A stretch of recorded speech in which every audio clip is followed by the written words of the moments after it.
In a future where emotional androids known as Giftias have a limited lifespan, Tsukasa Mizugaki begins his job at the terminal service and is partnered with a female Giftia named Ayala, who appears distant yet emotionally fragile. As time passes, their professional relationship gradually develops into a deep emotional bond, even though both of them are fully aware that Ayala's remaining time is running out. Living under the shadow of an inevitable goodbye, Tsukasa is forced to come to terms with the painful reality of love, loss, and what it truly means to cherish every single moment they have together. Tsukasa hurried into the elevator. He found himself wondering whether, if his life truly had a limit, he would be able to face it. Inside the elevator, he noticed a beautiful girl. She looked calm, yet tears were quietly falling from her eyes. Their eyes met by chance, and even though Tsukasa did not know her name yet, he began to develop feelings for her.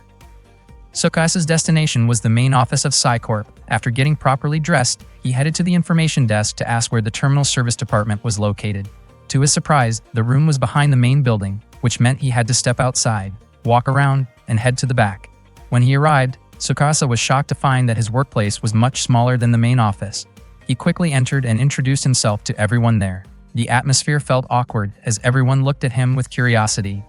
Tsukasa was even more confused when he noticed that there were children working in the office. Not long after, the head of the terminal service department, Takao, introduced himself. He told Tsukasa that if he had any questions about the job, he should ask Kazuki, since she handled field operations. Kazuki questioned Takao, pointing out that there were supposed to be no new staff members that year. It turned out that Tsukasa had been recommended by Director Shinya. Kazuki did not actually mind having a new staff member, but she felt that Takao should have informed the team beforehand, especially since there was no partner assigned to Tsukasa. Tsukasa then asked what kind of work the terminal service department actually did.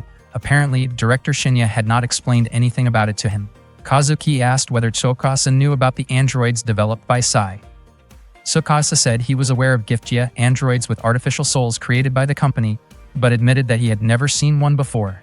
Takao believed that Tsukasa had probably seen them out on the street without realizing it.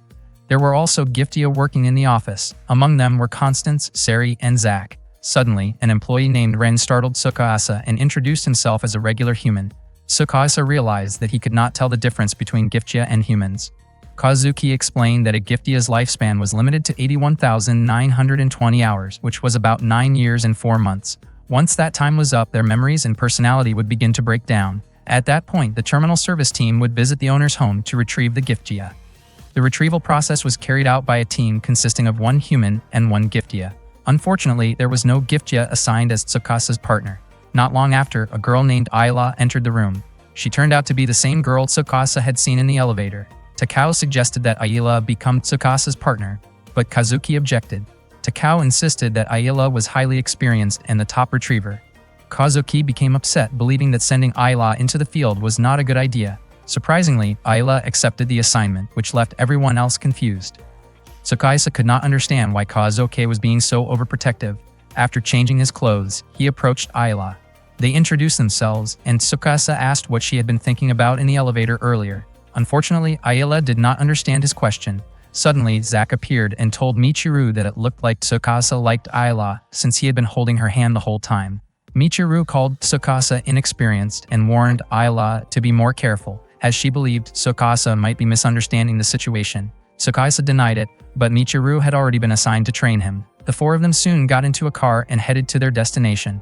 Along the way, Michiru asked Tsukasa about his age, and it turned out that he was 18 years old.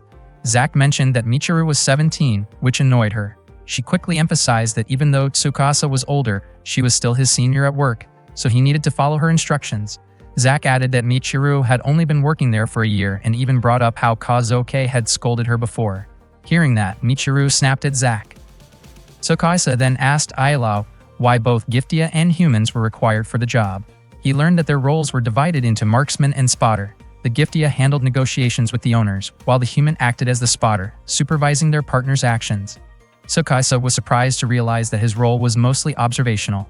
Zack commented that Tsukasa had joined them without even understanding the job. Tsukasa then asked Ayla if there was any kind of manual, since he still did not understand the work at all. Ayla handed him a book and explained that the job did not really make someone feel accomplished because in the end, their task was to erase memories. Unexpectedly, the book Ayla gave him turned out to be her personal diary. Not long after that, they arrived at their destination. Their next retrieval target was named Edward. His owners were Hajime and Mari, and the deadline was set for 6 p.m. Tsukasa wondered whether Zack could handle it, but Michiru explained that every Giftia was equipped with strong negotiation skills. Zack rang the doorbell and greeted Hajime and Mari politely. He explained that he had come to retrieve Edward.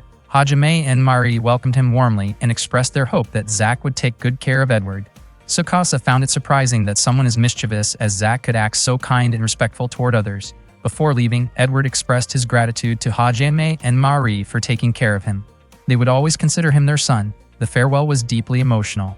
Michiru then explained to Tsukasa that there were strict rules for retrieving a Giftia.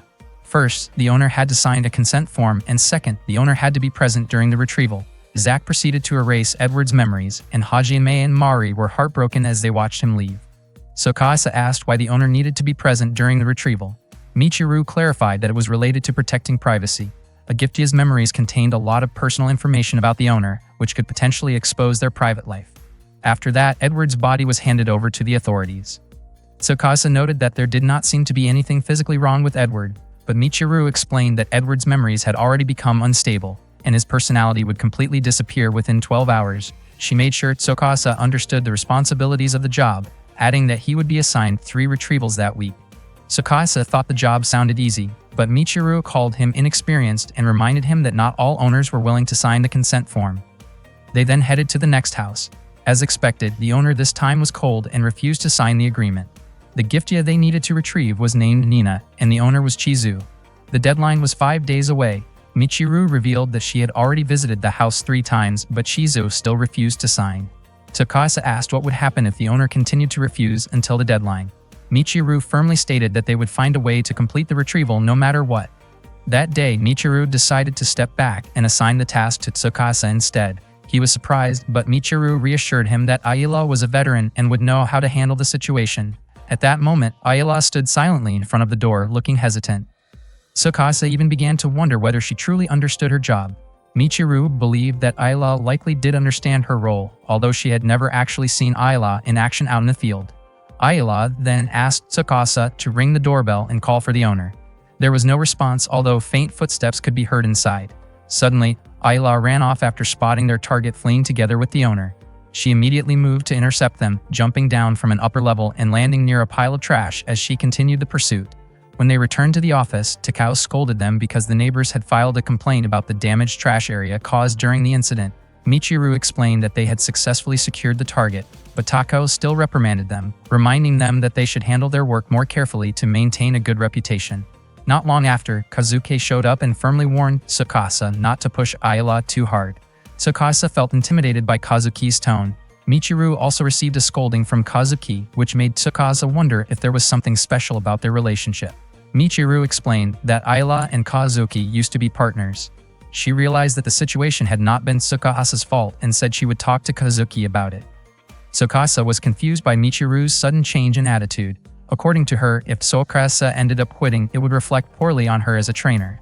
Zack joked that after seeing Ayala in action, Tsukasa must have thought he was in serious trouble.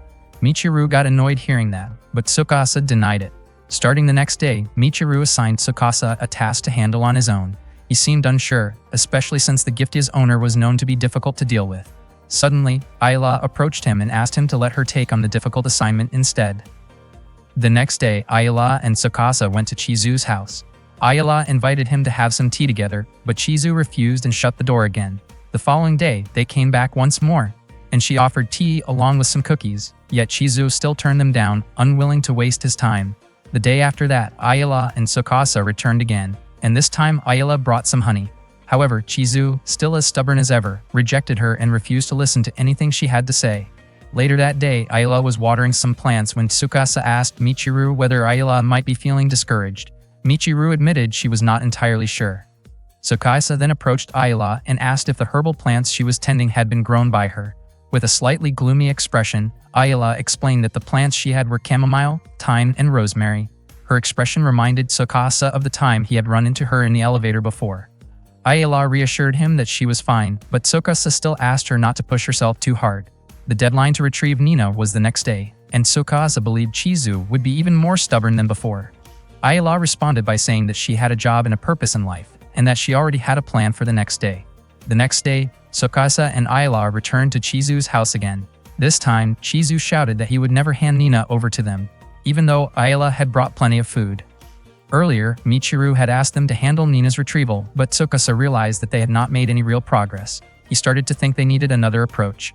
Suddenly, Ayala climbed over Chizu's fence, making Tsukasa visibly anxious about what she was doing. She managed to get inside and soon met Nina, offering her some lemon verbena tea. Nina commented that Ayala seemed cute. Not long after, Chizu arrived and scolded Ayala for forcing her way into his home, even threatening to call the police. Nina then asked Chizu not to drive Ayala away and suggested that they at least let her take a bath first. Chizu agreed, which made Nina happy, and Ayala quickly went to clean herself up in the bathroom. At that moment, Chizu told Tsukasa that they should leave after Ayala finished. Tsukasa offered an alternative solution, suggesting replacing Nina's OS with a new one in the same body, allowing her to stay with Chizu but with completely different memories and personality. This suggestion angered Chizu. He insisted that Nina was his only family, and no matter what happened, he wanted to stay with her. He even expressed that losing her was something he could not accept. Tsukasa realized that Chizu's feelings were completely valid. After finishing her bath, Nina helped dry Ayala's hair. She often took care of Chizu in the same way, though he would sometimes get upset about it. Nina thought that Chizu simply did not want to admit that he was getting older. She apologized if Chizu had caused any trouble for Ayala and Tsukasa. Ayala then asked whether Nina understood that they had come to retrieve her, and whether she felt afraid of losing her memories and personality. Ayala admitted that she herself would be afraid in that situation. Nina shared that she truly wanted to continue living with her grandmother, but she knew it was not possible. Once the time limit passed, she would begin to malfunction and potentially cause trouble for others, which would only make Chizu sad. Because of that, she knew she could not stay with him forever. Even so, she wished to part with a smile. Unbeknownst to them, Chizu overheard everything Nina said. He then approached Tsukasa and realized that he had been acting selfishly. In the end, Chizu agreed to sign the consent form and asked Ayala to prepare tea for 4 people. Once the tea was served, Nina immediately took a sip and found it truly delicious. After sharing tea together, Nina prepared to leave. Before going, she gently reminded Chizu to dry his hair after bathing, to take his daily medication, and to water the flowers once a day. Nina began to cry, but Chizu reassured her that he would be alright. With a smile, Nina said her goodbye and the retrieval was completed. Ayala and Tsukasa then made their way back to the office. Tsukasa could not stop thinking about how deeply saddened Chizu had looked. He realized that, in the end, he had not been able to do much. Suddenly, Ayala mentioned that she urgently needed to use the bathroom. She had drunk too much tea and could no longer hold it. Tsukasa immediately panicked and urged her to hold on just a little longer. The Sai Terminal Service, also known as the Retrieval Department, has a total of 29 offices worldwide. Tsukasa works at Terminal Service No. 1, which handles the Far East region where the headquarters is located. One day, Takao was preparing to head to a meeting at headquarters. His stomach was hurting badly, so he asked Ayala to make him some tea. Ren suggested that Takao should stop asking Ayala for tea, since she was now Tsukasa's marksman. However, Takao said he was already used to asking her, so it should not be a problem. Not long after, a man walked in and greeted everyone, and Michiru immediately looked embarrassed upon seeing him. Tsukasa asked who the man was, and it turned out to be Yasutaka, one of the spotters who had been working there for nearly 10 years. Kazuki scolded him for leaving his duties behind and asked where he had been all this time. Yasutaka casually replied that he had been on vacation and attending business visits. Kazuki brought up his visit to a female friend's house, but Yasutaka brushed it off and told her not to worry about it, which clearly annoyed her. Ayala brought over the tea that was meant for Takao, but Yasutaka immediately drank it instead. He gently patted Ayala on the head and said that her tea was always the best. Then he greeted Tsukasa, and Tsukasa introduced himself. Yasutaka asked if Tsukasa was the one who had connections and was personally brought in by their boss, Shinya. Hearing that made Tsukasa visibly uncomfortable. Yasutaka became curious about Tsukasa's relationship with Shinya. In the past, Tsukasa had failed to graduate due to appendicitis. Shinya, who was a friend of Tsukasa's father, had given him a chance, but with a condition that if Tsukasa did not bring value to the company, he would be sent back home. Not long after, Sherry, Yasutaka's partner, showed up and assigned him a task. She was clearly upset that he had been absent for several days and demanded an explanation, but instead, Yasutaka invited Tsukasa out for a meal. Sherry quickly pulled him away and dragged him off to complete their work. On another day, Yutaka was working with his Giftgia partner, Max. Suddenly, Ayala approached him and asked him to hand Max over to her. She also told Yutaka not to resist since she and Tsukasa were from Terminal Service. Without hesitation, Yutaka grabbed Max and ran. Tsukasa was confused by Ayala's sudden, intense behavior, but she calmly said she did not understand what he meant. Tsukasa then ran after Yutaka. In the middle of the chase, Ayala tripped and fell. Her nose started bleeding and Tsukasa quickly wiped it for her. Noticing that several people were staring at them with disapproving looks, Tsukasa thought they might need to write an apology letter later. Michiru soon arrived to apologize to the workshop staff for the disturbance. After that, she and the others returned to the office. This incident marked the third time Tsukasa and Ayla had made a mistake, forcing Michiru to step in and apologize on their behalf. She was frustrated, especially since she had assigned them what she thought was an easy task. Yet Tsukasa had failed to obtain a signature 3 times in a row. Michiru believed things would not have gone this way if Tsukasa had trusted Ayla more. She bluntly said that Tsukasa was unreliable and even implied that he had gotten the job without putting in real effort, concluding that he was not useful.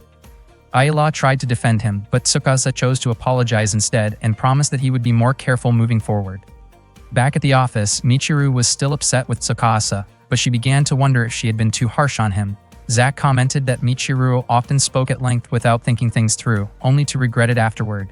Yasutaka then asked if she had argued with Tsukasa, but Michiru denied it. He teased that maybe she was feeling conflicted because she liked Tsukasa. Michiru firmly rejected that idea, saying there was no way she and Tsukasa could have that kind of relationship. Yasutaka kept teasing her until she became irritated. Out of nowhere, Kazuki asked Michiru what she thought about Ayla. Michiru replied that Ayla seemed fairly ordinary. That afternoon, Tsukasa was standing by a vending machine buying a drink. Out of nowhere, Kazuki showed up, called out to him, and asked if he could spare some time after work. Tsukasa didn't really have a choice and ended up agreeing. Later that night, Kazuki took him to a bar for some drinks. She found it strange that Tsukasa wasn't drinking at all. He explained that he wasn't old enough to drink yet. When Kazuki asked whether he was getting used to working with Ayla, Tsukasa hesitated. Kazuki quickly picked up on that and figured he was probably unsure about Ayla's way of thinking. Tsukasa then asked Kazuki to tell him more about Ayla, since she used to be Ayla's partner. However, Kazuki said that even if she shared everything, it wouldn't really change anything, and that things between Tsukasa and Ayla were something they had to figure out on their own. She admitted that she felt guilty for pairing Ayla with him, knowing that Ayla was the reason things had become complicated. Even so, Kazuki described Ayla as someone special, and she hoped Tsukasa could grow closer to her. She laughed awkwardly afterward, realizing she might not be in the position to say something like that. Deep down, Kazuki actually wished she herself could be closer to Ayla. Then, half-jokingly and clearly tipsy, she accused Tsukasa of being a lolicon and tightly grabbed his hand. Tsukasa winced in pain and immediately denied the accusation. Kazuki, now visibly irritated, started venting. She mentioned that Takao, the section chief, and Shenya, the boss, wanted to improve efficiency and other things, but none of it had worked out yet. She complained that she still hadn't found any answers and couldn't understand why she had to learn about methods related to memory disposal. Her words left Tsukasa deep in thought. As Kazuki became heavily intoxicated, she suddenly pulled Tsukasa into a tight embrace. Not long after, Yasutaka arrived and greeted them. It turned out he was a regular at the bar. Suddenly, Kazuki collapsed and lost consciousness. Yasutaka was surprised and wondered how much she had drunk. Tsukasa guessed that she simply had a low tolerance since she had only finished 3 glasses. After that, Tsukasa returned to the office. Ring was surprised to see him back and soon said goodbye before heading home. Tsukasa turned on his computer and just then, Ayla sent him a message saying she was training in the unit testing room. Tsukasa immediately headed there. Inside, Ayla was diving in a pool while 2 people observed her through monitors. Tsukasa was surprised that such a facility even existed in the office. He then met an engineer from the terminal service, Eru, along with her partner, Master Mikijiro. Curious, Tsukasa asked what Ayla was doing. Eru and Master Mikijiro explained that they were compiling data to measure Ayla's physical capabilities. At one point, Eru noticed Tsukasa repeatedly glancing at her notes and quickly stopped him. Tsukasa then asked if Ayla trained like that every day. Eru denied it and explained that Ayla had been visiting more often since becoming Tsukasa's partner. She also mentioned that Ayla had seemed more tense lately and needed extra care. Eru hoped Ayla could get some rest, especially after spending so much time serving tea and then suddenly being sent back into fieldwork. Master Mikijiro interrupted Eru, pointing out that she had been talking too much. Eru immediately apologized and returned to recording Ayla's movement data. Not long after, Ayla resurfaced from the pool and noticed Tsukasa greeting him. Tsukasa apologized for watching her without permission, but Ayla said she wasn't trying to hide anything anyway. He asked why she was training so intensely, assuming she was worried about their work. Ayla admitted that ever since returning to field duty, her body hadn't been moving properly. She felt that she was only becoming a burden to Tsukasa. Tsukasa reassured her, saying it was probably just a matter of time before her body adjusted again. However, Ayla explained that it wasn't just during physical tasks. Her movements also felt off when she was negotiating with clients.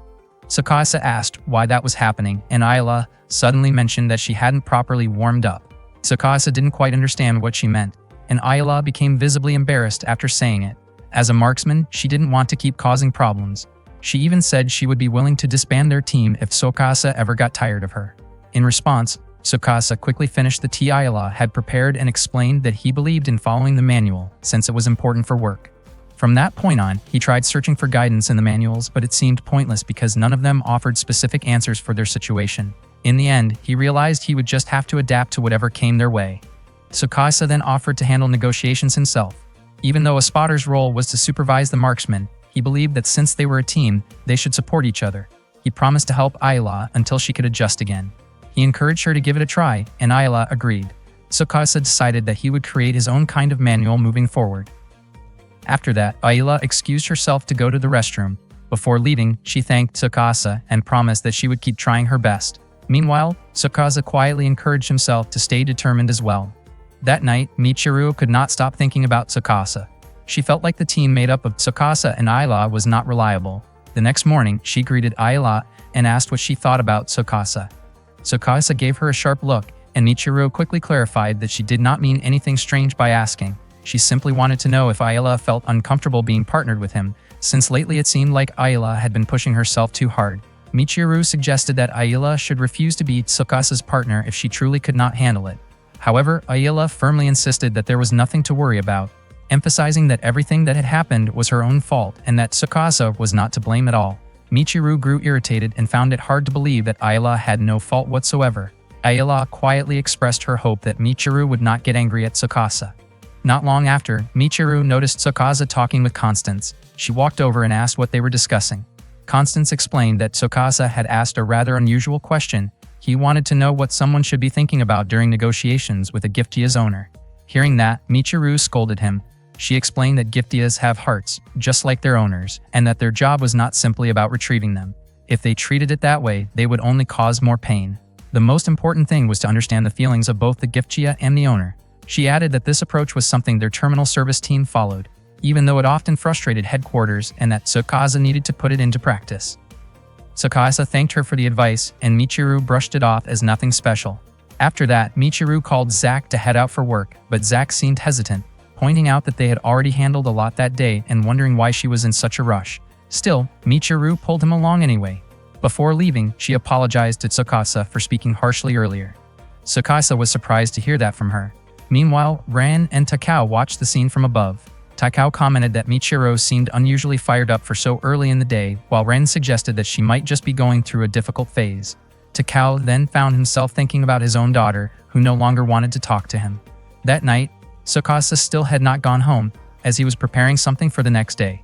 Yasutaka remarked that Tsukasa had been working hard, and Tsukasa wondered why Yasutaka was still at the office. Yasutaka joked that Sherry was a demanding boss who kept him busy. He then asked why Tsukasa had not left yet. Tsukasa explained that he was working on his own guidebook. Yasutaka said that sounded impressive, but Tsukasa pointed out that Ayala was actually putting in even more effort than he was. Every day she practiced to regain her speed, but no matter how much she trained, she still seemed stiff. Yasutaka commented that Ayala was incredibly persistent, though she should have realized that her efforts would not change things. Tsukasa asked what he meant by that. Yasutaka then asked if Tsukasa had seen Ayala's physical data, which showed a steady decline. Tsukasa responded that this was exactly why she was training, to try to recover her abilities. Yasutaka explained that Giftias learn just like humans and other androids, but regaining lost speed was not something they were designed to do. They were not programmed to forget, so practice would not reverse the changes. In other words, no matter how hard Ayala trained, she would remain the same. Yasutaka believed that Ayala had already realized this herself. At that same time, Ayala was by the edge of a pool, carefully tying knots in a rope. There were already many knots lined up beside her. Tsukasa watched her from a distance and began to understand that she had been pushing herself so hard because she did not want to depend on him. He remembered her words about promising to do her best.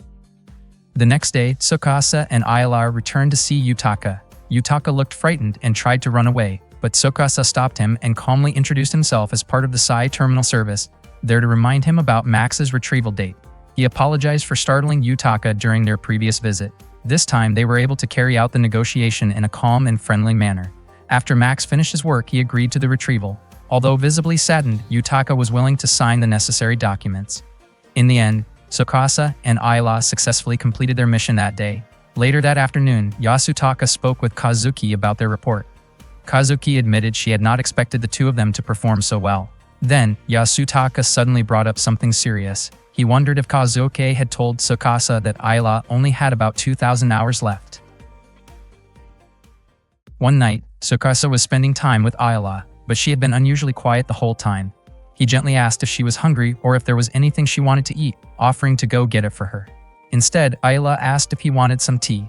Tsukasa declined and suggested they eat together instead. However, Ayla fell silent again, lost in her own thoughts. Tsukasa started to feel that she might be a rather reserved and hard-to-read person. Earlier, Ren had informed Tsukasa that starting that day, he would be living with Ayla. That news had completely caught him off guard. According to Ren, since a spotter and a marksman were partners, the rules required them to live together. Tsukasa had double-checked with Sherry, who confirmed it, mentioning that she shared a room with Yasutaka, even though he rarely came home. Ren then asked Tsukasa to move into the company dormitory where Ayla stayed. Tsukasa could hardly believe that he would begin living with Ayla right away. Meanwhile, Michiru quietly whispered to Kazuki, commenting on Tsukasa's somewhat awkward expression. She felt irritated by how he seemed hesitant about the situation. Kazuki, on the other hand, suspected that Michiru might actually be jealous, though she quickly denied it. Kazuki then asked Michiru to keep an eye on both Tsukasa and Ayla. At that moment, Tsukasa and Ayla exchanged glances. Ayla mentioned that she would show him his room after work. Once their shift ended, the two headed to the company dormitory, a large building used by all departments. Their rooms were located next to Michiru and Zach's. Tsukasa looked nervous as he stepped inside, still unable to process that he would now be living with Ayla. Ayla calmly told him to treat the place like his own home and not worry about her. Tsukasa found her words confusing. Without further explanation, Ayla changed out of her uniform and sat down quietly, deep in thought. Tsukasa tried several times to talk to her and ask what was wrong, but she remained silent. The next morning, Tsukasa went to a cafe for breakfast. While eating, he found himself reading Ayla's diary. One entry, dated April 10th, described an argument she had with Kazuki. In it, Ayla wrote about how intimidating Kazuki could be and even joked that Kazuki might have trouble finding a husband if she kept acting so strict. Tsukasa was surprised at how different Ayla's diary version of events felt compared to reality. Suddenly, Michiru appeared and startled him. Not long after, Zach and Eru joined them. Michiru quickly realized that the book Tsukasa was reading was Ayla's diary. She immediately questioned why he had it and began to suspect that he might have improper intentions toward Ayla. Tsukasa denied it, but Michiru did not believe him. She even asked if he had ever been on a date before. Tsukasa stayed quiet, which only confirmed her suspicion that he lacked experience. She firmly stated that she would not allow him to do anything inappropriate to Ayla. Zach seemed puzzled by Michiru's constant lecturing. Even though she kept scolding Tsukasa, Eru showed support for him. She even offered to give advice on how to make his life with Ayla more enjoyable, jokingly calling it a lucky guy operation. Eru told Tsukasa to quickly write down what she was about to say. She described what she called a golden opportunity, but her suggestion was clearly inappropriate and unrealistic. Michiru immediately interrupted, calling out Eru's idea as ridiculous and telling Tsukasa to stop taking notes. She warned him once again that if he crossed any boundaries with Ayla, she would personally kick him out of the dormitory. After that, Michiru went back to eating her breakfast. Tsukasa began to feel like he was in serious trouble.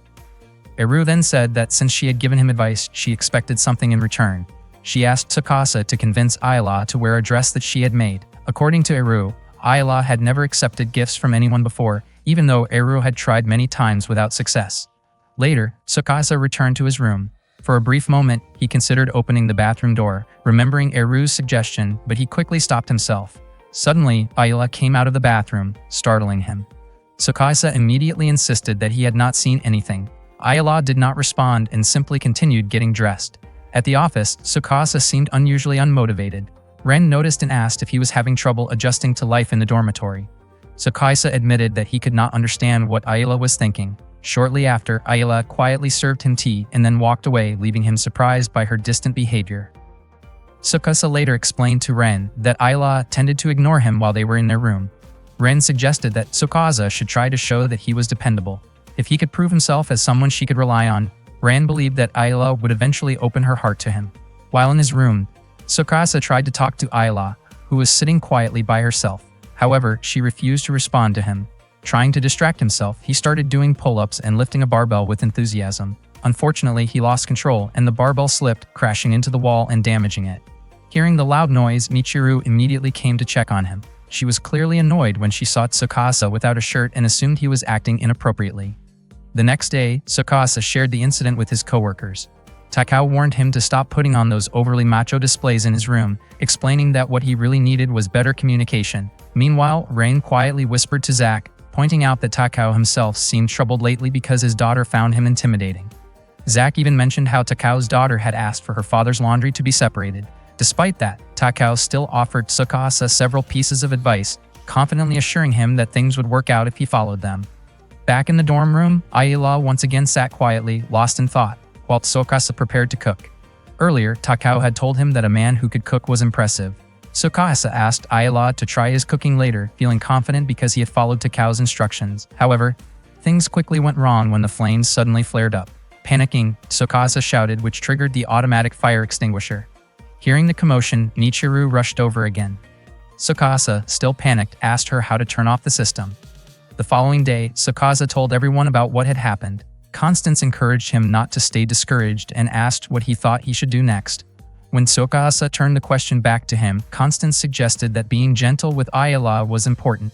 Since Ayala enjoyed going out, he believed that becoming a good companion for her trips might help improve their relationship.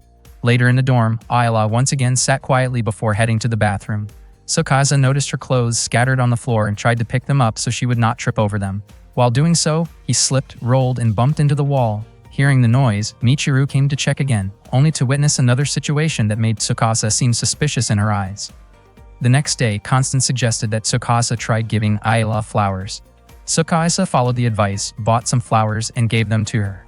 However, bee suddenly flew out from the bouquet. Startled, Tsukasa tried to chase it around the room. Once again, the noise brought Michiru over.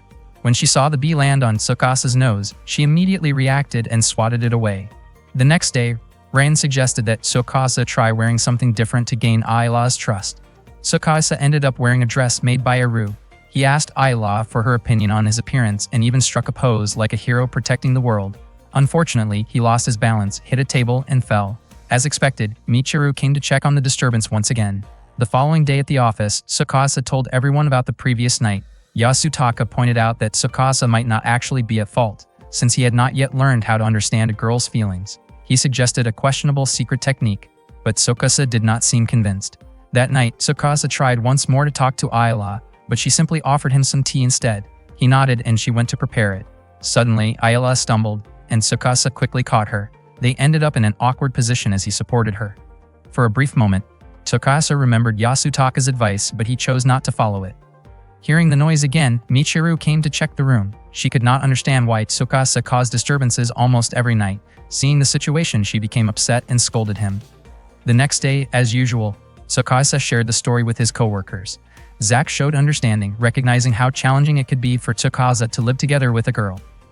Kazuki asked Tsukasa to talk for a bit. She realized that he still hadn't been able to get close to Ayala, and she understood that it wasn't really his fault since Ayala sometimes acted that way around others. Tsukasa admitted that he didn't understand the reason behind it. Kazuki had a feeling that Ayala was trying to act more like a machine than a person. She suggested that Tsukasa invite Ayala to go out during their day off. Tsukasa was sure that Ayala would turn him down, but Kazuki advised him to just be honest about what he wanted to do with her and not force anything. She believed that he and Ayala could actually make a good match. Kazuki said this based on her 6 years of living with Ayala. She also told Tsukasa that she was counting on him, though she added half-jokingly that he should not get too carried away with Ayala.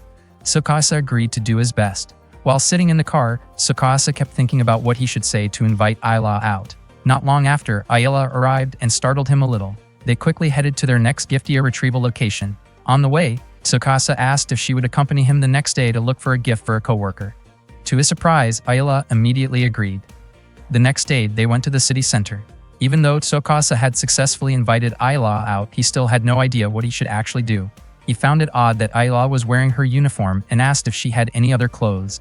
They then headed into a clothing store. Tsukasa asked Ayala to try on some outfits, and she questioned why she needed to do that. He explained that his coworker had a similar size to her. Inside the fitting room, Ayala struggled to put on the clothes and asked Tsukasa for help. He was caught off guard when he saw her tangled up in the outfit. Shortly after, a store clerk came over. By accident, Ayala ended up tearing the clothes, and the clerk asked them to pay for the damaged item. Ayala apologized for causing trouble for Tsukasa. He brushed it off, saying it wasn't a big deal. Still, she sincerely apologized, saying she often felt like she was not useful. Later, while riding the elevator, Tsukasa asked if she remembered the first time they met there and what she had wanted to buy back then. Ayala then led him to a herbal plant shop. Tsukasa asked if she wanted to buy something, but she declined. He started thinking that maybe a herbal plant would make a good gift. When he asked Ayala to recommend the best one, she said her opinion didn't really matter and instead asked about his coworker. Tsukasa described the coworker as someone who didn't talk much, tended to be alone at home, and barely ate, to the point where he was not even sure if she ate at all. However, he also mentioned that she was very good at the things she liked. Ayala commented that the person sounded a bit difficult, but Tsukasa laughed it off and disagreed. In the end, Ayala picked a herbal plant that suited the coworker's personality. After finishing their shopping, Tsukasa thanked her and Ayala said she was glad she could be helpful. After that, Tsukasa invited Ayala to an amusement park. When they arrived, the place was packed with people. Ayala wondered why they went there when they had already found the gift. Tsukasa admitted that the gift was actually meant for her. Hearing that, Ayala asked if that meant she was really that troublesome. Tsukasa quickly denied ever thinking that. She then asked why he wanted to give her a gift. Tsukasa explained that it was to celebrate them as partners. Ayala responded that while they were indeed partners, their relationship was strictly professional. Tsukasa asked her not to see it that way because he wanted to spend time with her outside of work and create meaningful memories together. Suddenly, Ayala said she couldn't continue with that idea, explaining that she was not created to spend time like that with humans. She became emotional and decided to go home. Tsukasa felt guilty and couldn't understand why she reacted that way. He found himself confused about how to grow closer to her. Back in the dorm room, Tsukasa saw Ayala quietly lost in thought.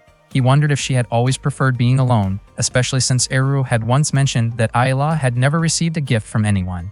Tsukasa then gave her a keychain he had bought at the amusement park. Ayala looked surprised as she accepted it. Tsukasa told her that she didn't have to keep it if she didn't want to. Ayala apologized for leaving him earlier. Tsukasa then asked her to make him some tea and sit with him for a while.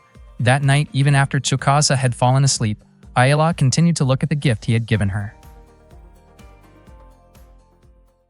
One morning, Tsukasa woke up first, and not long after that, Ayala woke up too. He greeted her with a cheerful good morning, and to his surprise, she responded. Wanting to make sure he was not imagining things, he greeted her again, and she replied once more. Tsukasa could not hold back his excitement. He started shouting and jumping around because it was unusual for Ayala to respond to him like that in their dorm room. Michiru came in and immediately told him to quiet down. Tsukasa eagerly told her that Ayala had just responded to his greeting. He admitted how happy he felt, but Michiru suddenly realized that Ayala was in the middle of changing her clothes. Without hesitation, she kicked Tsukasa out of the room. Later that morning, Tsukasa could not stop smiling to himself. Michiru told him to stop daydreaming about Ayala changing, but he quickly denied thinking about anything like that. Zack then chimed in, saying that he had seen Tsukasa reading a strange book the day before, something like a guide to making someone fall in love. Hearing that made Michiru visibly irritated. Tsukasa admitted that he had bought the book, but it had not been very helpful. Michiru wondered out loud how Ayala could still be okay living with someone like Tsukasa. Unexpectedly, Ayala calmly said that she did not mind living with him. Zack commented that it seemed like Tsukasa and Ayala were getting closer, and he grew curious about what might have happened between them. His teasing only made Michiru more annoyed, and she ended up venting her frustration by telling Tsukasa to clean up his desk. Even she seemed confused about why the situation bothered her so much. Not long after, Kazuki arrived to assign their tasks. That day, they had 9 clients to handle. Kazuki asked Michiru to take care of Minerva and Carl, warning her to be careful since Minerva's owner might cause trouble. She then asked Sherry about Yasutaka. Sherry replied that he had been difficult to reach but promised to pass along the message later. Tsukasa was assigned to retrieve Marcia, and he accepted the task without hesitation. Michiru questioned why the job was not given to her, but Kazuki explained that she wanted Tsukasa to gain more experience. She also reminded him to report immediately if he ran into any problems. Ren then shared information from upper management about the black market becoming active again. He urged everyone to stay cautious while carrying out their duties. Kazuki added that the criminals were using the name of the terminal service as a cover to illegally retrieve Giftia units. Even though it was against the law, the police had not been able to catch them.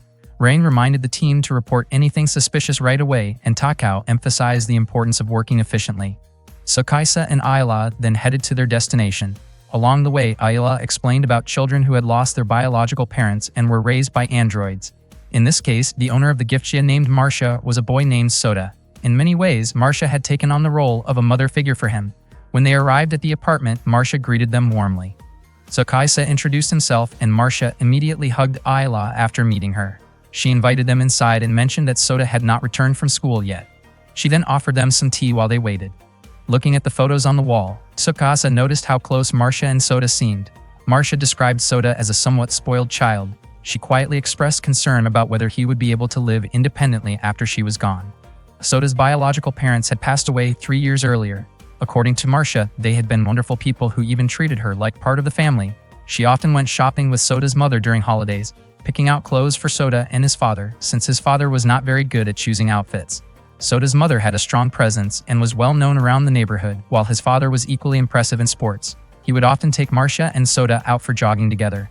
Whenever Sota started to get tired, his mother would suddenly appear with a warm smile and a basket of snacks. At that moment, Sota came home and asked why Marcia kept talking about those memories again. Marcia happily greeted him, but Sota looked at Tsukasa and Ayla with suspicion and asked who they were. When Marcia explained that they were from the terminal service, Sota told them not to believe her, claiming that she was lying.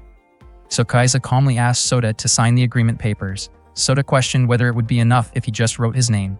Then, in a cold tone, he told Tsukasa to hurry up and take Marcia away, saying that he no longer needed her. Tsukasa was taken aback by his words. Marcia gently reminded Sota to be polite to their guests, but he refused to listen and said that he did not need to hear anything from her anymore. He snatched the agreement papers and signed his name, adding that Marcia was just a giftia. Tsukasa quickly pulled the papers back and stated that he could not accept a signature given with that kind of attitude. Sota, clearly upset, insisted that giftia could not be trusted and that they only ended up hurting people. Marcia firmly reminded Sota that his father once said that if he did not care about others, he would never find happiness. Sota brushed it off, since he did not know anything about his parents in the first place. He believed Marcia's stories about them were nothing more than lies, and he even doubted her sincerity when she said she would never leave him. Without another word, Sota walked away from them. Marcia admitted that he had been acting that way ever since he learned about his remaining time. When Tsukasa arrived at the office, he shared the situation with Michiru. In her opinion, Sota seemed to be going through an identity crisis. She did not blame Marcia, but she understood that hearing about a time limit must have made Sota realize that Marcia was a giftia, not his real family. Tsukasa realized that this was likely what led Sota to believe that everything about his parents was a lie. Michiru added that losing someone you truly trust can feel terrifying.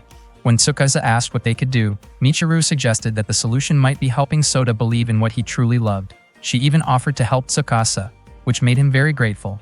However, when Ayla suddenly arrived with tea, Michiru abruptly changed her mind, leaving Tsukasa confused about what had just happened. On that same day, a meeting was being held by the leader, Shinya, along with the heads of the terminal services.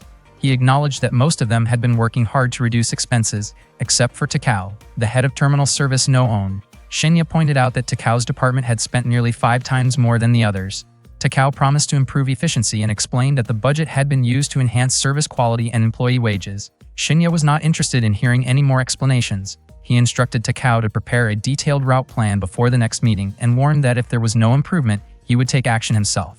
As the meeting ended, the other department heads quietly recognized how difficult Takao's position was and that his role could be at risk. Later that day, Tsukasa and Ayla returned to Sota's house and looked through his family photo album.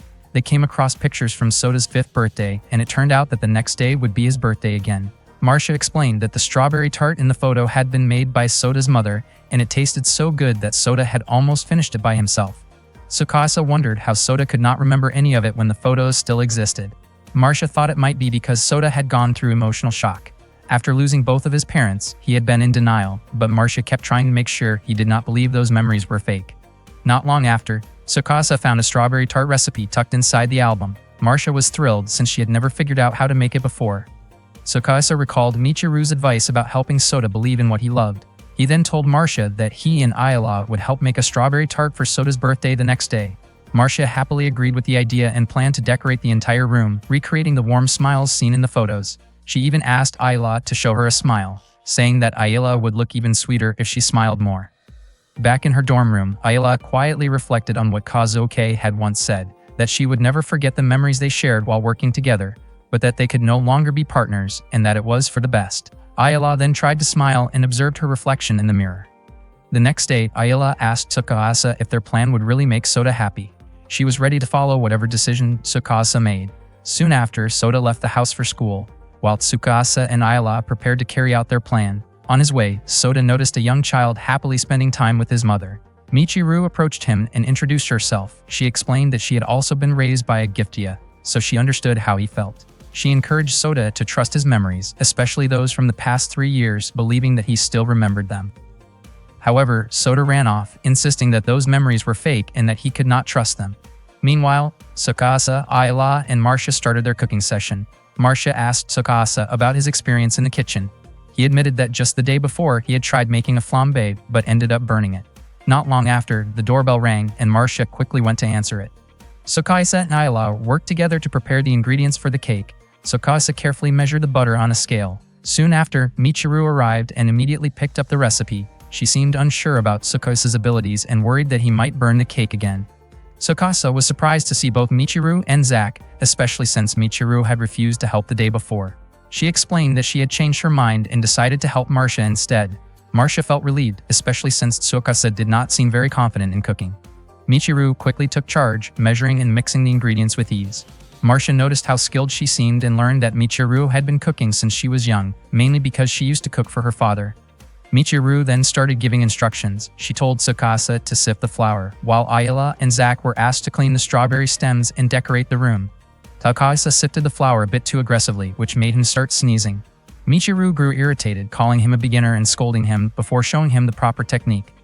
As she guided him, her face turned slightly red while holding his hand, leaving her confused about the unfamiliar feeling she experienced. She quickly brushed it off and scolded him again for holding her hand. Once the batter was ready, Marcia placed it in the oven. They all took a break while waiting for it to bake. Tsukasa mentioned that Michiru's arrival had really saved them. Michiru responded that as an android child, she could not just stand by and do nothing.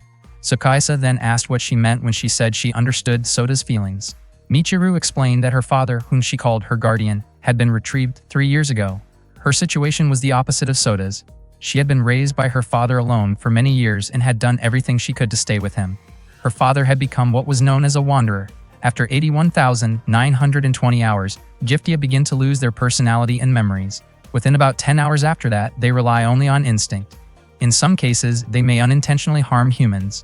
Even though their memories and personalities fade, their physical abilities remain, causing them to wander aimlessly.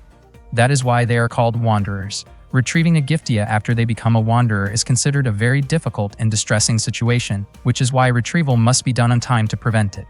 Michiru was surprised to see Tsukasa tearing up. He apologized for only just learning about it, but she told him to forget what she had shared.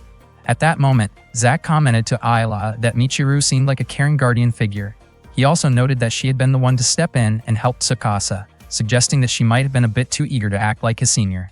Suddenly, Ayala asked Zack about how her smile looked. Zack responded honestly, saying that it came off as a bit unsettling. After that, they finished decorating the room and arranged the strawberries on top of the tart. Later that afternoon, Sota returned home. He was surprised to see the celebration Marcia and the others had prepared. He insisted that he had never asked for a birthday celebration. His emotions quickly turned into frustration, as he knew that even though Marcia had done all this, she would eventually have to leave him. When he saw the strawberry tart, memories from 3 years ago came rushing back. Sota began to cry as he ate the cake. He said that it did not taste good at all and that his mother's version had been much better. He then apologized for calling Marcia a liar earlier. Marcia gently told him that even though she would not always be there physically, they would always be connected. She reassured him that she, along with his parents, would always care about him. Hearing that, Sota thanked her and hugged her tightly. The day before the scheduled retrieval, a man came to Sota's apartment to pick up Marcia. He explained that he was replacing Tsukasa and Ayala, who were currently occupied with other duties. Sota appeared uneasy and intimidated in the man's presence. That day, Marcia had just finished shopping. With only 1 day left before her scheduled retrieval, she looked excited to spend her final moments with Sota. Suddenly, an unknown man approached her and used a weapon to incapacitate her. At the same time, Tsukasa received a call from Sota. He asked about Marcia's condition, but Sota explained that she still had not returned from shopping. Earlier, that same man had come to Sota's apartment asking about Marcia. He claimed to be from the service terminal and said he was replacing Tsukasa to pick her up. Sota sounded worried, clearly anxious about her safety. Ayala suspected that the man was likely connected to the black market. At that moment, Marcia only had 24 hours remaining. Sota asked if the man was Tsukasa and Ayala's colleague and expressed his hope that Marcia would be brought home safely. Tsukasa explained that the man had most likely deceived Sota and abducted Marcia, which left Sota in shock. He reassured him not to worry, promising that he and Ayala would find her and bring her back. Tsukasa asked Sota to stay at home and wait. After that, he contacted Kazuki and the others to inform them of the situation and asked everyone to split up to search for Marcia. Ren mentioned that if Marcia were to become a wanderer, it would be the first case in 3 years. However, Kazuki remained confident that it would not happen, since they still had 24 hours left. Takao suggested that they should report the situation to the director. Takao immediately contacted Director Shinya to report the issue. Shinya then instructed his assistant to reach out to our security. He told Takao and the others to continue searching while he tried to handle things from his side. Meanwhile, Tsukasa and Ayala split up to search around the city center, but they could not find her. Tsukasa grew increasingly worried. Ayala suggested they double-check everything to be sure and reminded him to stay patient during the search. Tsukasa admitted that Michiru's story kept lingering in his mind, prompting him to ask Ayala what she knew about wanderers. Ayala explained that wanderer cases were extremely rare and that she believed it would not happen to Marcia, encouraging Tsukasa not to think negatively. Not long after, Michiru and Zack arrived, but they had not found any leads either. Everyone split up again to continue the search. Tsukasa entered several shops and asked customers if they had seen Marcia. Michiru and Zack searched along the streets, while Constance, Ren, Yasutaka, and Sherry continued looking in other areas. Tsukasa and Ayala spent the entire night searching around residential neighborhoods. Meanwhile, Sota remained at home, waiting anxiously. The next morning, Constance and Kazuki picked up Tsukasa and Ayala. Tsukasa ate quickly, and Kazuki assumed they had not slept at all, even though she had advised them to rest. Tsukasa insisted that he was fine, and Ayala said the same. Kazuki could not understand how they were still going. Tsukasa then asked where they were heading. Constance explained that he had gathered information from several sources about the possible location of the black market. Kazuki added that their wide network allowed them to obtain such leads. Before long, a group of people blocked their path. One of them informed Constance that the area was closed and told him to turn back. They were from R Security, just as Kazuki had expected. R Security was a private security company that worked in partnership with Sai. Kazuki questioned why the area was being restricted and pointed out that they likely did not have proper authorization. They insisted that she comply, but Kazuki firmly stated that she had business there. She even demanded that they call their leader. Tsukasa tried to calm her down as the situation grew tense. Hearing the commotion, the leader of R Security arrived. It turned out that he knew Kazuki and was surprised to see her. The leader, Shinonome, had not met Kazuki in 3 years. Kazuki asked if R Security was getting involved again for the same old reasons. Shinonome explained that their objective was only to capture the illegal retriever and that they had no concern for the abducted Giftia. Kazuki then asked how much information he had gathered. Shinonome seemed reluctant to share, but Kazuki pressured him by hinting that she could bring up his past performance from 3 years ago. Hearing that, Shinonome finally ordered his subordinates to show the map. Kazuki was surprised by his cooperation and remarked that it was no wonder he had been promoted so quickly. According to the information network, the black market hideout was believed to be somewhere around that area. All access points had already been sealed off, so no one could enter or leave. Kazuki was convinced that Marcia had to be somewhere inside. Shinonome questioned whether Kazuki was certain that the Giftia he was looking for did not have a transmitter. Kazuki responded that regulations about android protection and similar policies were, in his view, a violation of human rights. Shinonome found it strange that human rights would even apply to machines. Not long after that, Tsukasa and the others prepared to head out into the field. At that moment, Michiru found herself recalling a painful memory from 3 years earlier, during the retrieval of her father. Yasutaka explained that if a Giftia became a wanderer, it would turn into a serious problem, especially since their limiter would no longer function. Sherry added that a wanderer could treat something as dangerous as a car like it was just a toy. To capture a wanderer, they would either need to remove the limiter from a Giftia or use a weapon known as a program-destroying software, which only a spotter was authorized to handle. A single shot from that weapon was enough to completely shut down all of a Giftia's functions. It worked like a computer virus, meaning it would not harm any humans. Tsukasa asked whether a Giftia could be repaired after being hit by that shot, but Sherry explained that it was impossible. Tsukasa looked visibly shaken hearing that, though Yasutaka reminded him that it was only a last resort. For now, their priority was finding Marcia. Kazuki then informed everyone that they would be working together with R Security. Hearing this immediately upset Michiru, who could not understand why they had to cooperate with them. Kazuki told Michiru to stay strong and explained that R Security's goal was only to apprehend illegal retrievers. He made it clear that he would not allow R Security to lay a hand on Marcia. Kazuki planned to gather more information from Riho at R Security and reassured everyone that they would bring Marcia back safely. With that, the team split up to search for her. Before they left, Kazuki suddenly asked Tsukasa if he truly trusted Ayla. Constance then wondered if Kazuki thought Ayala should no longer return to fieldwork. Kazuki admitted that he had a feeling the incident from 3 years ago might repeat itself. Michiru still could not hide her frustration about having to work with our security. Tsukasa asked why she felt so strongly about them. Michiru explained that our security treated Giftia like mere objects, and in the past, they had even caused serious injury to Kazuki's leg. Tsukasa then asked if this had anything to do with her father. Zack stepped in and told Tsukasa to stop pretending he did not understand. Michiru bluntly called Tsukasa clueless and began explaining what had happened. Back then, Kazuki had been assigned to retrieve Michiru's father after he became a wanderer. However, Michiru refused to let her father be taken, so she ran away with him. When Kazuki arrived to carry out the retrieval, members of our security suddenly showed up and ordered them to step away from the Giftia. Kazuki insisted that he would handle the situation himself and asked them not to make things worse. Instead, our security pulled them back, creating more tension. In the chaos, Michiru's father lost control and began to act aggressively. Kazuki protected Michiru, but his leg was badly injured in the process. At the same time, our security opened fire and forcibly shut down her father. Michiru realized that everything that happened back then was partly her fault. Still, she believed that if our security had not interfered, things might not have ended that way. She could not understand why they were being forced to work with them again. Tsukasa promised that he would do everything he could, especially for Soda's sake, and that he would bring Marcia back safely. He believed that Kazuki's true priority was to find Marcia and prevent a tragedy like what happened to Michiru's father from happening again. They all split up to continue the search. Unexpectedly, Soda followed them to the location. At that moment, the clock showed 1:00 p.m., meaning Marcia's time limit had already run out. Yasutaka, along with our security, discovered the hideout and found the illegal retriever already dead. There were marks of a struggle on his face, which indicated that Marcia had already turned into a wanderer. Kazuki informed the others that Marcia had escaped and become a wanderer. Because of that, he withdrew the order to bring her back alive. He instructed everyone to do whatever it took to stop her. Kazuki was certain that our security would attempt to destroy Marcia, so at the very least, he wanted the terminal service team to take responsibility and be the ones to bring her back with their own hands.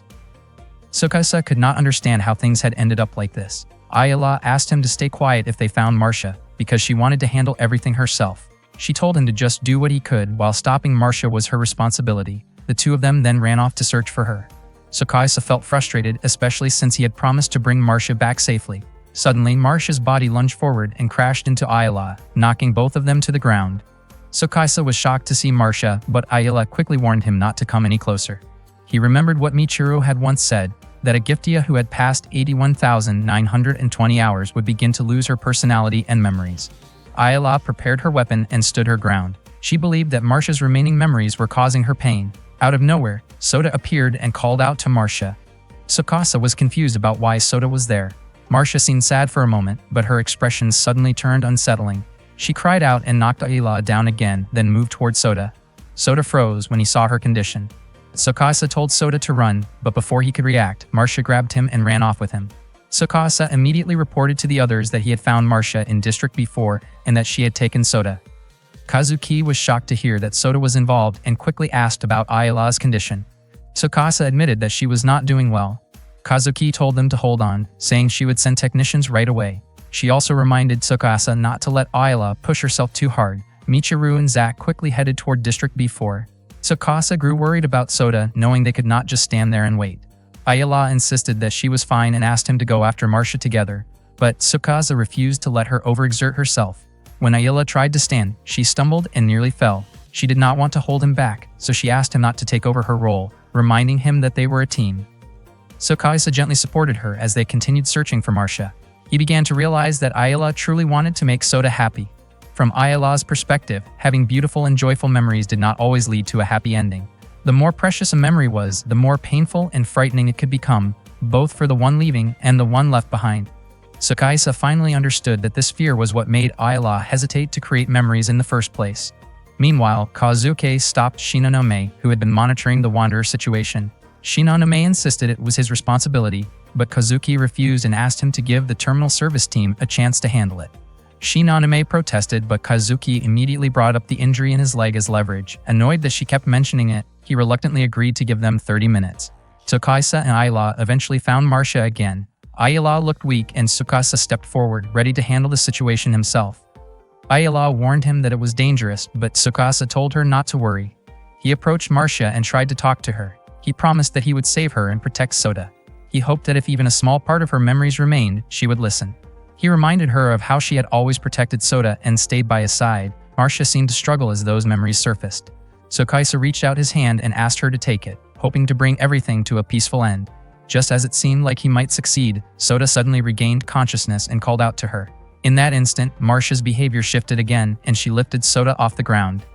Tsukasa was shaken as he saw Sota struggling and in distress. Left with no other choice, he raised his weapon and aimed at Marcia. It broke his heart, especially knowing how meaningful their shared memories had been, but he felt forced to act. Just as he pulled the trigger, Ayla suddenly jumped in front of him. The next day, Ayla did not come to the office as usual. Kazuki and Ayla used to be on the same team. They were very close and even went to an amusement park together. One day, during a mission to capture a wanderer, Ayla suddenly weakened. Without waiting for backup, Kazuki chose to go into the field alone. Afterward, Ayla felt deeply sad and guilty when she learned that Kazuki had been injured during the capture, to the point that he had to undergo an amputation. After Kazuki recovered, Ayla apologized to him while they were talking at the amusement park.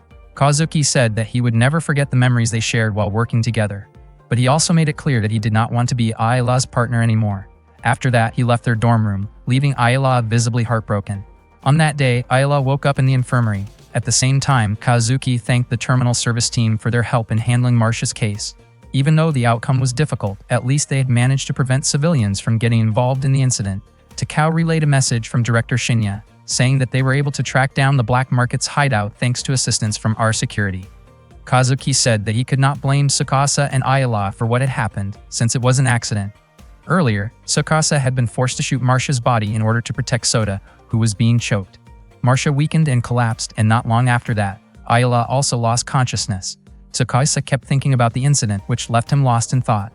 Kazuki explained that even though Tsukasa and Ayla were not at fault, the situation was still considered a loss for the team. Because of that, Tsukasa was assigned to office work until Ayla was able to return to the field.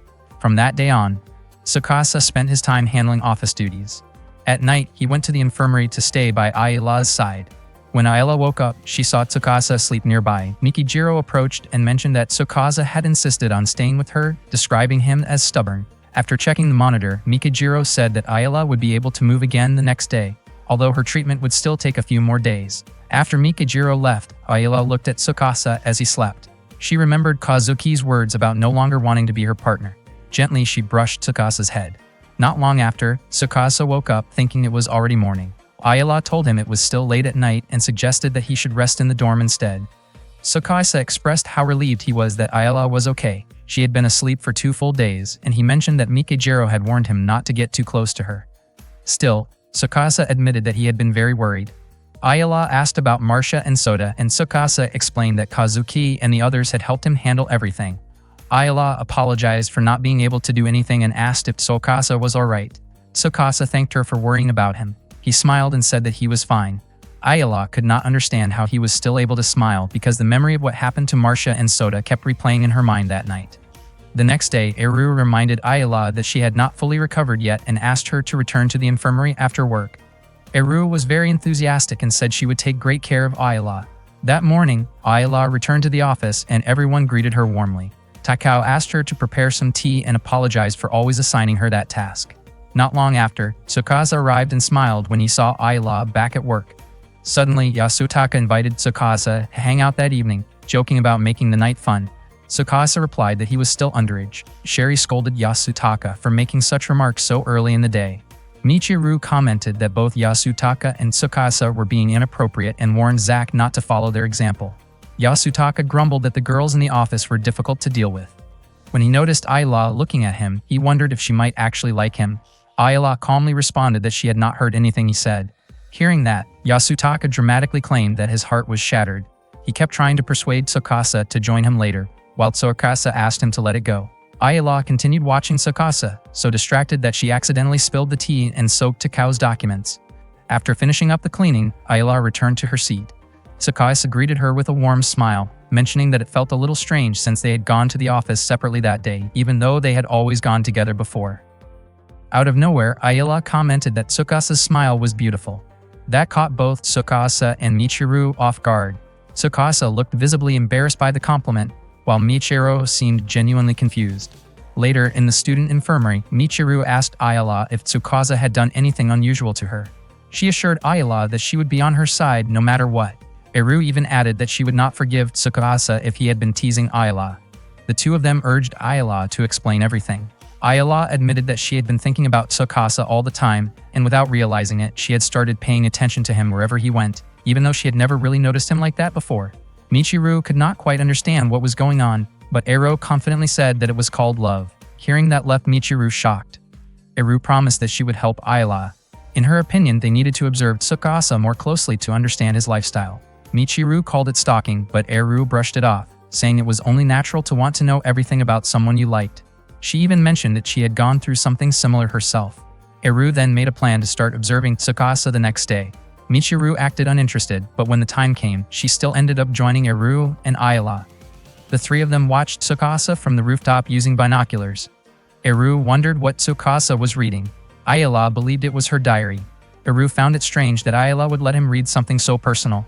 Ayala explained that she had lent it to him because Tsukasa wanted to learn more about terminal service, and she believed reading it would help him understand things faster.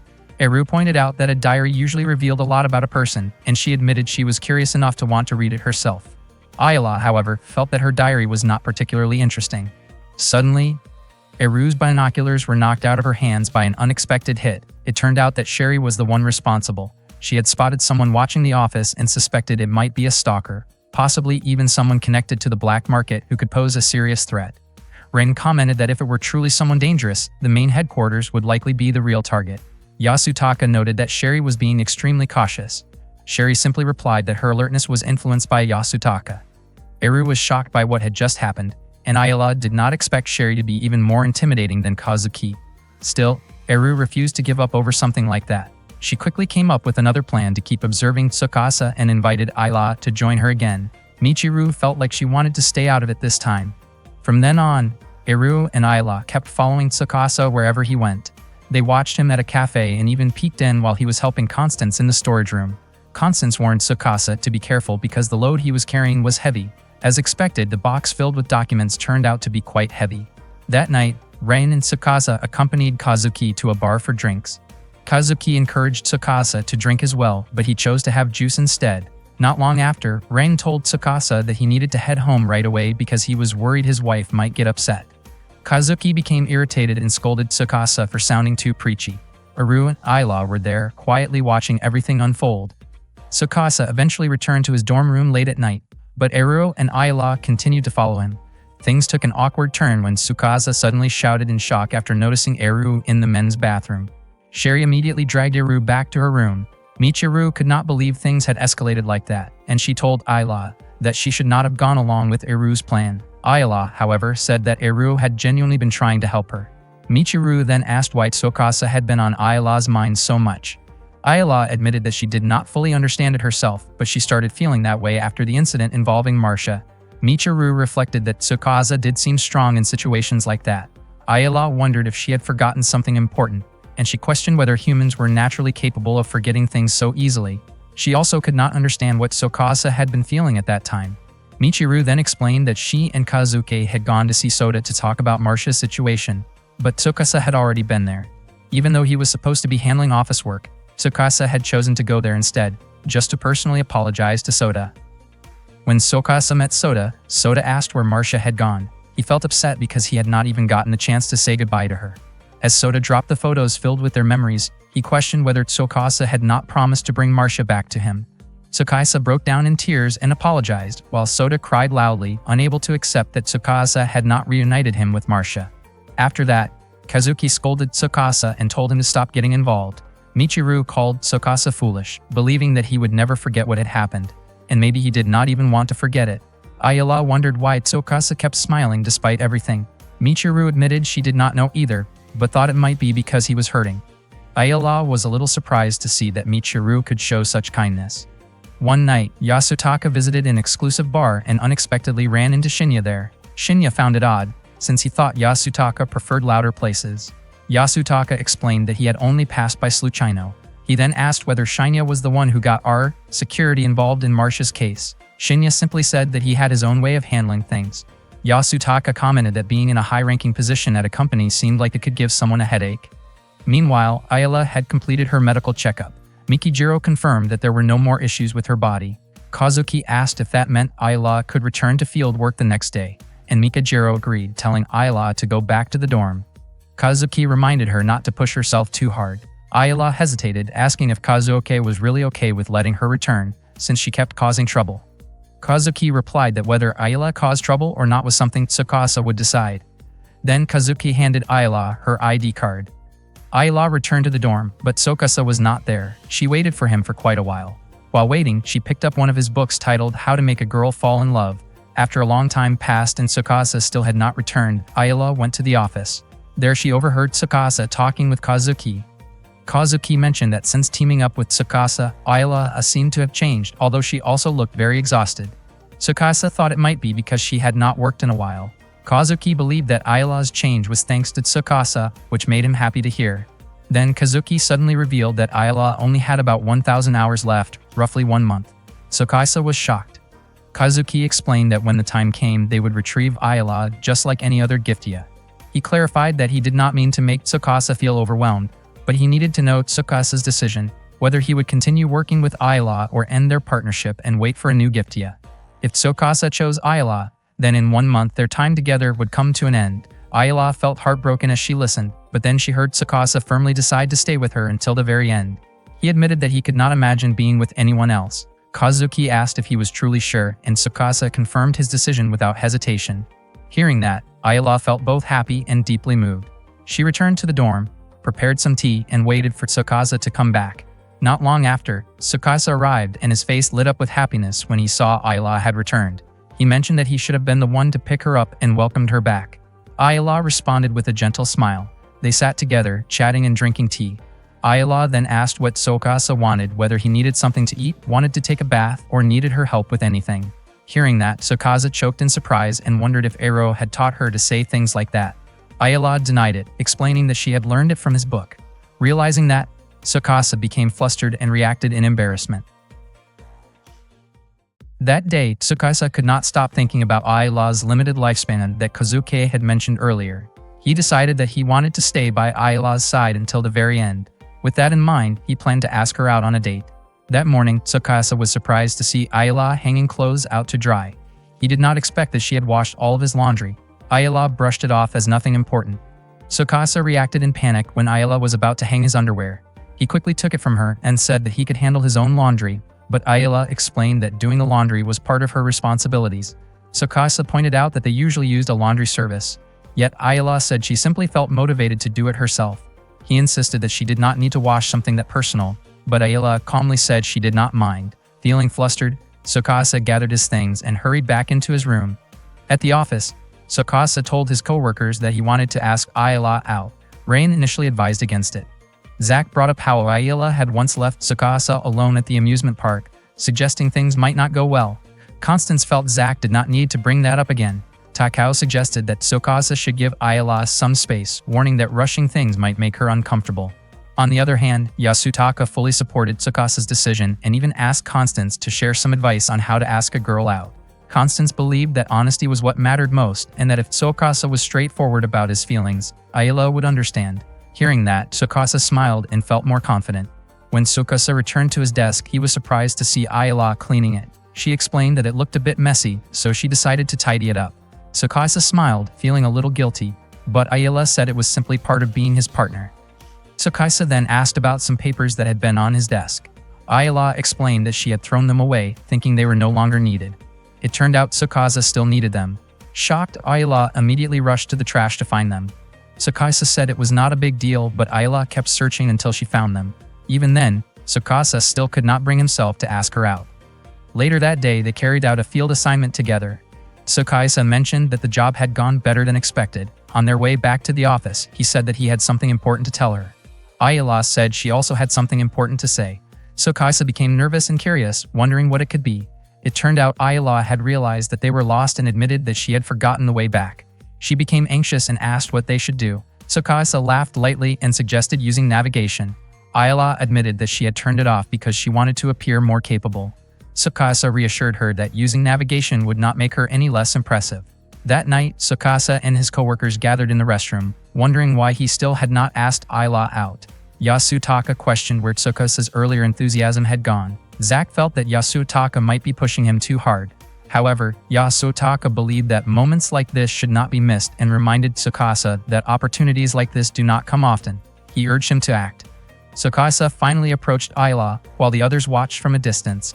With Yasutaka silently cheering him on, Tsukasa gathered his courage. He noticed Ayla look pale and asked if something was wrong. Ayla admitted that she felt bad because she thought she had caused trouble for him throughout the day. Tsukasa smiled and told her not to worry about it. He mentioned that her behavior that day felt a little different, like washing his clothes and cleaning his desk. Ayla explained that she just wanted to be useful to him. Tsukasa then told her that he wanted to spend time with her over the weekend, just the two of them. Ayla asked what kind of work they would be doing. Tsukasa clarified that it was not about work, but something personal. He sincerely asked her to go on a date with him. Ayla wondered if agreeing would make her useful to him. Tsukasa replied that if she agreed, it would make him very happy. Nearby, Yasutaka felt relieved, knowing that Tsukasa had finally managed to express his feelings and invite Ayla on a date. Tsukasa initially thought that Ayla would probably turn him down, but to his surprise, she actually agreed to go on a date with him. That made him really happy, since his invitation worked. Yasutaka was also thrilled to see Tsukasa successfully ask Ayla out. The next day, Ayla made tea for Tsukasa while he was working. Out of nowhere, Kazuki pulled Tsukasa aside and asked if it was true that he and Ayla were going on a date. Tsukasa admitted it. Kazuki commented that it felt a bit excessive. Even though she trusted Tsukasa to take care of Ayla, she believed he should not be so relaxed about it. Tsukasa understood what she meant. He realized she had a point. He was still a beginner and needed to put in more effort. Ayla continued her training, while Tsukasa stayed busy finishing his work, even pulling an all-nighter. Yasutaka even invited him out for drinks at one point. That same night, Ayla kept practicing diving under the supervision of Eru and Mikijiro. The following day, Tsukasa kept pushing himself at work. Michiru noticed how busy he was. When lunchtime came, Michiru ate her homemade lunch while Tsukasa only had an energy drink. Michiru scolded him for not taking care of his eating habits. Tsukasa asked her not to worry about him and quickly went back to work. Michiru found it strange how suddenly motivated Tsukasa had become. Zack suggested that if she was worried, she could just make lunch for him, especially since she was good at cooking. He also mentioned that Tsukasa was probably so fired up because of the upcoming date and joked that Tsukasa might stop paying attention to Michiru altogether. That caught Michiru off guard, and she immediately asked Zack to explain what date he was talking about and who Tsukasa was going with. Zack casually revealed that Tsukasa would be going out with Ayla. Michiru had already suspected it, which explained Tsukasa's sudden burst of energy. With an annoyed expression, she said she did not care about it at all, though Zack kept teasing her anyway. That night, Michiru and Eru approached Ayla and asked where she and Tsukasa planned to go on their date.